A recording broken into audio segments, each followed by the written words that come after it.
mukni kun afaan arabaatti sarwi yawaahu ar'ar yawaahu afaan maqaa hedduu qaba. Sarwiilleen isuma ar'arilleen isuma isiin tun jechuudha maal jedhamti seete gaantiraa jedhamte jechuudha afaan Oromoodhaatti. Gaantiraan tun tafaranjillee numa jirti tabashaallee numa jirti. Gaantiraan tun muka ajaa'ibaati inni muka bonallee gurraachominumaan taa'u gannaas gurraatti bonaas gurraatti. Dawaan isiidhaa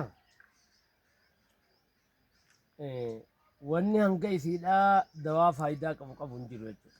Gaantiraan tuni namni yoo isii ulate qaamatti yoo ulatan jechuudha waan akka wannaa jechuudha ni deemsifti namarraa jechuudha waan akka michii kan hunda ni deemsifti. Yoo kaanii baala isiidhaa baala isiidhaa yoo ni tumanii namni tokko yoo ni baala isiidhaa tumee dhuge hanga torbee takkaa jechuudha. Baras garaa keessaa nama jeefti. Keessaa baala birbirsaatti hojii waliidhaan.